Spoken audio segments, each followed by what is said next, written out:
My name is Bob O'Neill. I'm an architect based here in Cumbria. I was born in Cumbria. I've got over 30 years architectural experience. I'm the principal of a practice called O'Neill Associates. We specialise in the sensitive renovation, a little bit of restoration and a considered alteration or extension to traditional buildings here in the Lake District. We work with a close-knit team of craftspeople to work on projects such as this. We did a lot of extensive research at the history of Green Close, which is where we are today. The original building dates back certainly at least till the mid-17th century. It was occupied by a prominent Quaker called Henry Winder, and his family and him, they lived there for some considerable period of time. At that time it would have been a 2-unit house with an attached cow house.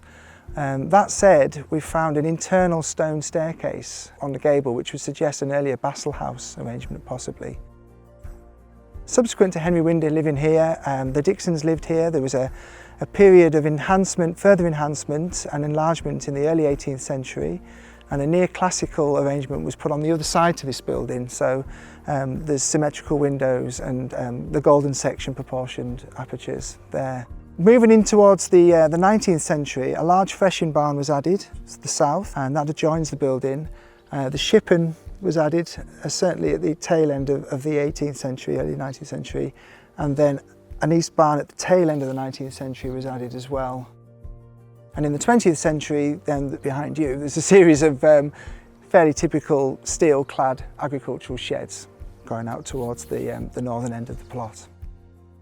So the start of the project was in 2022 when our clients approached us, having just bought this beautiful farmstead and farmland just at the top of Ullswater in the shadow of Great Melfell and Little Melfell. They bought 500 acres of land, and with the land came a collection of farm buildings, some of which were in a pretty dilapidated state, and there was a need to do something with the farm buildings and a need to do something with the land. Our clients' aims and objectives for the land is to basically, transformative really, to move the land into a more regenerative farming and to address issues such as climate change and biodiversity. When they bought the property and the land, 100% of the land was basically pasture for sheep. Now, I think about 55% of the land is now woodland pasture and hardy cattle. And so the remainder of the land is species-rich grassland and scrub. It's already transformative. If anybody comes to this part of the North Lakes and they see the land, how wonderful it now looks, and the wildflowers and the trees that are starting to establish, it's beautiful. So all of the farm and the farmland is now in a countryside stewardship hire tier scheme, and it's one of the few examples of one in this area. So we're all really proud of the wonderful work that the farming has been done here. The primary aims of the buildings were to work with the overall aims of the holistic site really, and we wanted to address climate change, we wanted to address sustainability, and we wanted to really gently renovate the buildings so that they could be occupiable into the 21st century. Some of the agricultural buildings, the barn and the Shippon, had not been occupied really for over 100 years. And the farmhouse had all the inherent problems of non-breathable materials, an over-dependence and a reliance on oil as a source of heat. We wanted to move away completely from fossil fuels. So our first move and our first aim was really to get some solar panels. So we put 36 solar panels on the steel shed that's behind you, and that helps to decarbonise the fuel source for the whole of the site. Part of what we also were trying to do was to try to acknowledge the context. So we're in a World Heritage Site and it's beautiful. We also have a listed building, Grade 2 listed building for the farmhouse and the adjoining barn. So we really wanted to try and acknowledge that, and we wanted to respect that and keep hold of the things that were significant about the building whilst gently upgrading the building as well. So there's inevitably a series of challenges that come with working with an historic building in this environment and in this location.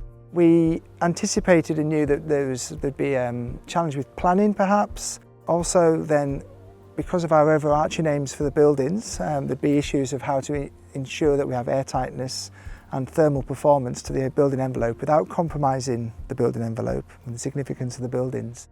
Another one was the integration of the renewables, and another is actually also cost management.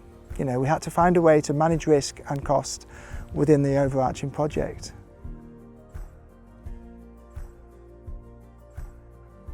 We addressed all of them in different ways. Planning, it was very early engagement with our friends at the National Park.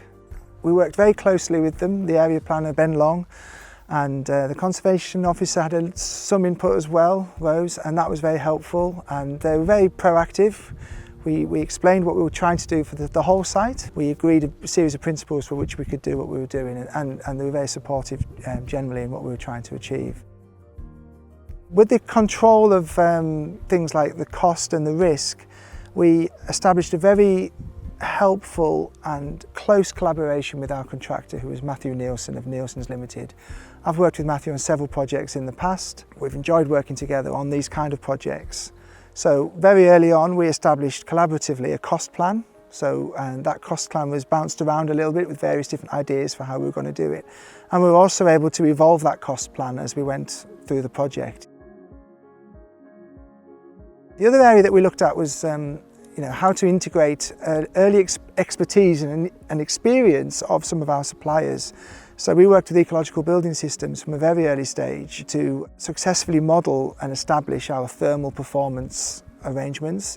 We were using wood fibre insulation and lime plaster on the farmhouse, and also in the Shippon and in the East Barn we were using diathanite. So we were basically drawing on their expertise to see how that might work in this situation.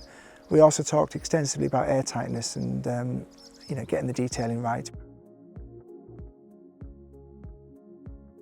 And the final one was renewables, really. We had to find a good place to put the solar panels, which was the big metal shed behind you and not on the lovely listed building, and that worked. We were very lucky to have loads of big metal sheds to put the solar panels on. And we also integrated a ground source heat pump, and again we've got loads of land, so we could put a coil system across the field, and that's now species rich grassland, which is lovely.